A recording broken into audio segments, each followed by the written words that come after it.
ప్రభునందు ప్రియమైన వాళ్ళారా, ఈ లెంట్ ధ్యాన స్రవంతి కార్యక్రమానికి వీక్షిస్తున్న మీ అందరికీ మన ప్రభువైన యేసుక్రీస్తు నామమున వందనములు శుభములు తెలియజేస్తున్నాను.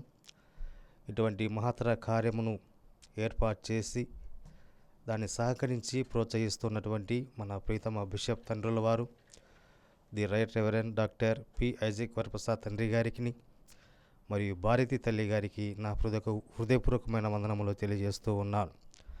మరి ఈ లెంట్ ధ్యాన స్రవంతిని యూత్ డిపార్ట్మెంట్ వారు ఏర్పాటు చేసి ఈ శ్రమల దినాలలో ఆధ్యాత్మికంగా బలపడుటకు కార్యక్రమం ఏర్పాటు చేసి ఉన్నటువంటి మరి చైర్మన్ రెవరెండ్ బెనహర్ బాబు గారికి, సెక్రటరీ నాసి మోజెస్ గారికి నా ప్రత్యేకమైన వందనాలు తెలియజేస్తూ ఉన్నాను. ప్రియమైన వాళ్ళారా, మరి ఈ లెంట్ ధ్యాన స్రవంతికి ఏర్పాటు ఇవ్వబడిన అంశము మనకు దయ అనే అంశము ఇవ్వబడి ఉన్నది. మత్తయి సువార్త 9వ అధ్యాయము 10 నుంచి 12 వచనముల గల దేవుని వాక్యమును బట్టి ఈ దినమున మనము దయ అనే అంశం మీద మనము దేవుని వాక్యాన్ని పంచుకోగలుగుతూ ఉన్నాం. ప్రియమైన వాళ్ళారా, దేవుడు దయగలిగిన వాడు, ప్రేమ కలిగిన వాడు, కనికరం కలిగిన వాడు. అలాగునే క్రీస్తును వెంబడిస్తున్న క్రైస్తవులు కూడా ఈ రకమైన లక్షణములను కలిగి దేవునిని మహిమపరుస్తూ జీవించాలా అనేదే దేవుని యొక్క ప్రధానమైన ఉద్దేశం. మరి ఈ దినమున నేటి సమాజంలో క్రైస్తవులుగా జీవిస్తున్న మనము ఎంతవరకు దయ కలిగి ఉన్నాం లేదా కనికరం కలిగి ఉన్నాం అని ఆలోచన చేసుకోగలగాలి. దయ అనగా ఇతరుల పట్ల ప్రతిఫలం ఆశించకుండా సానుభూతి చూపే ఒక ప్రక్రియ, లేదా ఇతరుల పట్ల కరుణ చూపడం కానీ, ఇతరుల పట్ల ఓదార్చడం కానీ, వారి సమస్యలలో, వారి ఇబ్బందులలో, వారి యొక్క అన్ని విషయాలలో ఏ మాత్రము ప్రతిఫలం ఆశించకుండా హృదయంలో కలిగే మార్పును బట్టి చేసే ఒక ప్రక్రియనే దయ చూపించడం అని మనం తెలుసుకోగలం. ప్రియమైన వాళ్ళారా, ఎగ్జాంపుల్, మనం రోడ్డు మీద నడుస్తూ పోతూ ఉంటాం. ఒక వృద్ధురాలు లేదా వృద్ధుడు భిక్షాటన చేస్తూ కనపడతాడు. ఆ వ్యక్తిని చూసిన వెంటనే నీ మనసులో ఒక మార్పు కలిగి ఆ వ్యక్తికి ఏదో రకమైన సహాయం చేయాలని ఒక 100 రూపాయల డబ్బులు తీసుకుని ఆమెకి ఇస్తాం. ఆ ఇచ్చినప్పుడు ఆ వ్యక్తి ఎవరో మనకు తెలియదు, ఆమె పేరు మనకు తెలియదు, ఆమె మతము మనకు తెలియదు, తిరిగి ఆమె మనకు ఇస్తుందనే ఆశ కూడా మనకు ఉండదు. కొంతకాలం తర్వాత ఆ చేసిన సహాయాన్ని కూడా మర్చిపోగలం. దీనినే దయ చూపించడము లేదా కరుణించడం అనే మాటని బట్టి మనం అర్థం చేసుకోవచ్చు. ప్రియమైన వాళ్ళారా, కీర్తనల గ్రంథము 86వ అధ్యాయము 15వ వచనంలో దేవుని వాక్యం ఈ విధంగా సెలవిస్తూ ఉంది. ప్రభువా, నీవు దయాదాక్షిణముల గల దేవుడవు, దీర్ఘశాంతుడవు, కృపాసత్యములతో నిండినవాడవు. మరి మన దేవుడు దయాదాక్షిణముల గలవాడు, దీర్ఘశాంతుడు, కృపాసత్యములతో నిండి ఉన్నటువంటి వాడు. ఈ దేవుడు దయగలవాడు లేదా దీర్ఘశాంతం గలవాడు అని మనకు ఎట్లా అర్థమవుతుందంటే దానికి బెస్ట్ ఎగ్జాంపుల్ మనమే. ప్రియమైన వాళ్ళారా, మానవ జీవితంలో 2 జీవితాలు ఉంటాయి.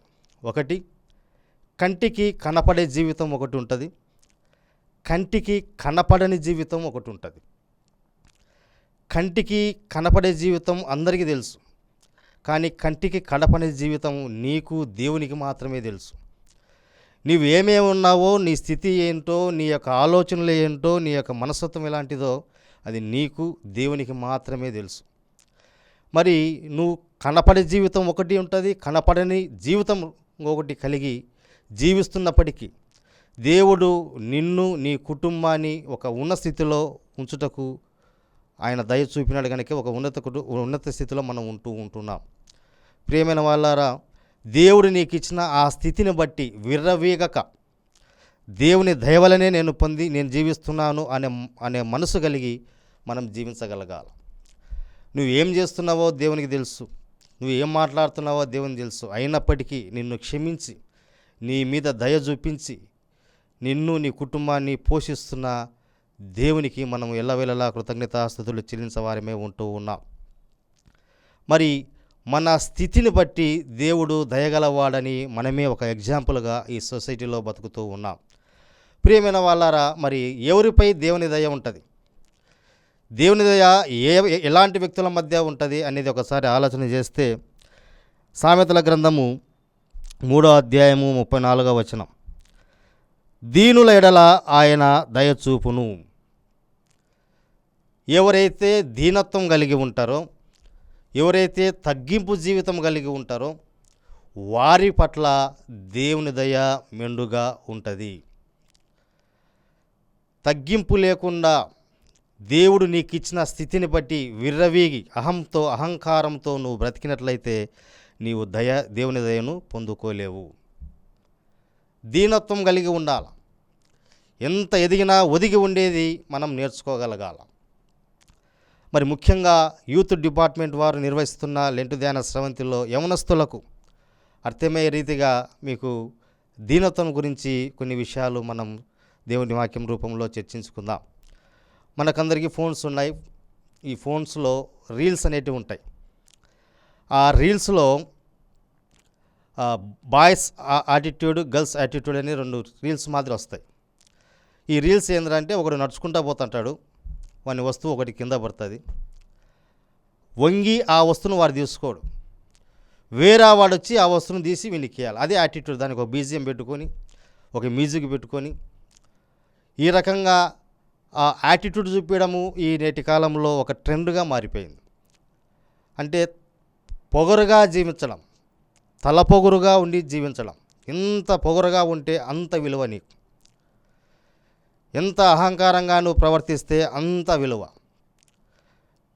సౌమ్యంగా మృదువుగా ఉంటే నీకు ఎటువంటి విలువ లేదు ఆ రీల్స్ ప్రకారంగా. ఎంత ప్రైడ్గా నువ్వు ఉంటే అంతగా విలువను పొందుకుంటావు. బైబిల్ చెప్పేది తమను తాము తగ్గించుకున్నవాడు హెచ్చింపబడునని బైబిల్ సెలవిస్తామంటే, సొసైటీ నువ్వు ఎంత తలపొగరుగా ఉంటే అంత విలువ నీకు ఉంటుంది సొసైటీ చెప్తా ఉంది కదా. నేటి కాలంలో ఈ రకమైన యాటిట్యూడ్లతో మన యువత ఎవరిని కేర్ చేయక, ఎవరి మాట వినక, ఇష్టానుసారంగా తల పొగరుతో జీవిస్తూ ఉన్నారు. అటువంటి వారి పట్ల దేవుని దయ ఉండదు. ఎవర్రా నువ్వు నాకు చెప్పేదే అనే స్థితిలో ఉన్నటువంటి వాడు ఎవరు లేరా నాకు అనే స్థితికి రాబోతున్నాడు. నువ్వా నాకు చెప్పేది అనే స్థితిలో ఉన్నటివాడు ఎవరు లేరా నాకు సహాయం చేయడానికి అనే స్థితికి రాబోతూ ఉన్నాడు. ప్రియమైన వాళ్ళారా, మరి దేవుని దయను మనం పొందుకోవాలా అంటే మనం ఖచ్చితంగా దీనత్వం కలిగి జీవించగలగాల. ఎస్తేరు గ్రంథంలో ఒక పెద్ద సమస్య వచ్చింది. ఆ సమస్యను బట్టే వారందరూ ఉపవాస దినములుండి ఆ సమస్య నుంచి బయటకు పడ్డారు. ఆ సమస్య రావడానికి గల కారణం, హామానుకు మొర్దెకై వంగి నమస్కారం చేయలేదనే ఒకే ఒక కారణం, ఒక చిన్న కారణము చేత ఆ ఎస్తేరు గ్రంథంలో ఆ సమస్యకు ప్రధానమైన కారణంగా మనం చూడగలుగుతూ ఉన్నాం. ప్రియమైన వాళ్ళారా, నీకుండే స్థితి అది దేవుడిచ్చింది, నీకుండే ఆస్తి దేవుడిచ్చింది, నీకుండే అందం దేవుడిచ్చింది. దాన్ని బట్టి నువ్వు విర్రవీగక దీనత్వం కలిగి నువ్వు జీవించగలిగితే దేవుని యొక్క దీవెనలు మనం ఎప్పుడు పొందుకుంటాం. దేవుని దయను మనం పొందుకొని జీవిస్తాం. కనుక దీనుల ఎడల దేవుడు దయచూపును. ఆత్మ విషయంలో దీనులైన వారు ధన్యులు, పరలోకం రాజ్యం వారిదే అని మనకు ధన్యతలో మనకు యేసుస్వామి సెలవిచ్చాడు. కనుక ఎంత దీనంగా తగ్గింపు జీవితం కలిగి ఉంటామో అంతగా హెచ్చింపబడతాం, అంతగా దేవుని దయను పొందుకుంటాం. రెండవదిగా కీర్తనల గ్రంథము 18వ అధ్యాయం 25వ వచనంలో మనకు దయగల వారి ఎడల దేవుడు దయ చూపించును. ఎవరైతే దీనత్వం కలిగి ఉంటారో ఆ దీనత్వంతో పాటు దయను కూడా కలిగి ఉండాలి. దీనత్వము, దయ ఈ 2 కలిగిన వారి ఎడల దేవుడు దయ చూపించును. తిమోతి రాసిన 2వ పత్రిక 3వ అధ్యాయము 4వ వచనములో ఈ రకంగా రాయబడి ఉంటుంది. దేవుని కంటే సుఖానుభవమును ఎక్కువగా ప్రేమించువారు, దేవుని కంటే సుఖానుభవమును ఎక్కువగా ప్రేమించువారు దేవుని దయను పొందుకోలేరు. ప్రియమైన వాళ్ళారా, దేవుని దయ పొందుకోవాలంటే నువ్వు దయ కలిగి ఉండాలా, కనికరం కలిగి ఉండాలా, చెలించే మనసు నీకు ఉండాలా. ఇవి లేకుండా కేవలం తాము మాత్రమే సుఖానుభవమును, దేవుని కంటే ఎక్కువ సుఖానుభవమును ప్రేమించు వారిలో ఈ దయా కనికరం ఉండదు. ఫర్ ఎగ్జాంపుల్, మనం ఇంట్లో ఒక బైక్ అడుగుతాం, 3 లక్షల బైకు లేదా ₹1,00,000 సెల్ ఫోన్. అది ఇంట్లో అడుగుతాము, వాళ్ళు ఇంట్లో అనేకమైన తిప్పలు పడి ఇబ్బందులు పడి నీకు తెచ్చిస్తారు. నీవు ఆ బైక్తో లేదా ఆ ఫోన్తో ఆనందంగా ఎంజాయ్గా నీ స్వార్థం కోసం నువ్వు బతుకుతూ ఉంటావు. ఇంట్లో పరిస్థితి ఏముంది, ఏ విధంగా వచ్చింది, ఏ విధంగా దానికి ఎన్ని ఈఎంఐస్ కట్టాలా, దానికి ఏ విధంగా సర్దుబాటు చేసుకోవాలా, ఆలోచన ఏమాత్రం నీకుండదు. కేవలం నువ్వు అడిగిన వస్తువు నువ్వు పొందుకోవాలా, నీకు కావాల్సింది నువ్వు తీసుకోగలగాలి. ఈ రకమైన ప్రవర్తన కలిగిన వాడు తల్లిదండ్రుల ఎడలగాడు, ఇతర పట్ల గాటి ఎటువంటి దయను చూపించరు. వాళ్ళు కేవలం సుఖానుభవం వారికి కావాలి, సుఖంగా జీవించేది వాళ్ళకి కావాలి. ఆ వస్తువు వెనకల లేదా ఆ బండి వెనకల లేదా ఆ యొక్క శ్రమ వెనకల ఎంత శ్రమ ఉందా అనేది ఏమాత్రం పట్టించుకోకుండా స్వార్థపూరితంగా జీవించే సొసైటీలో మనం ఉంటూ ఉన్నాం.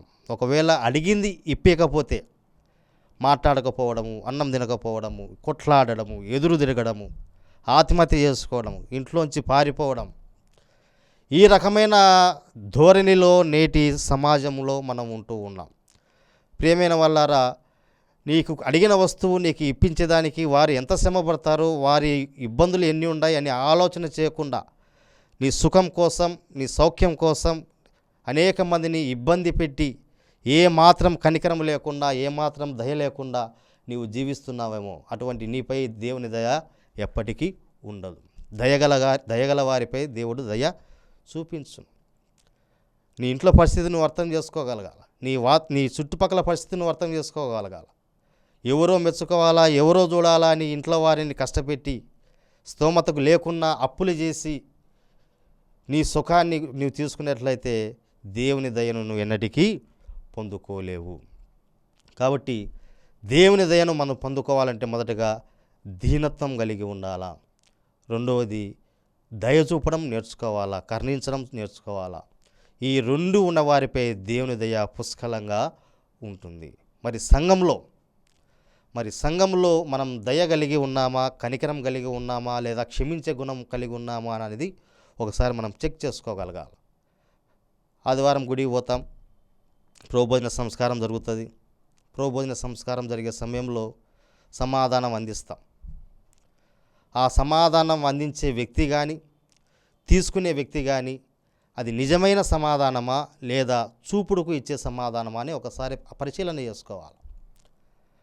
అందరు ఇస్తున్నారు కాబట్టి నేను సమాధానమని సెకండ్ ఇస్తున్నావా, లేదా పరిపూర్ణంగా సమాధానపడి అతనిని క్షమించి లేదా అతని మీద దయ చూపించి, కరుణ చూపించి అతనితో నిజంగా కలిసిపోదామని సమాధానం ఇస్తున్నావా అనేది ఒకసారి ఆలోచన చేసుకోవాలి.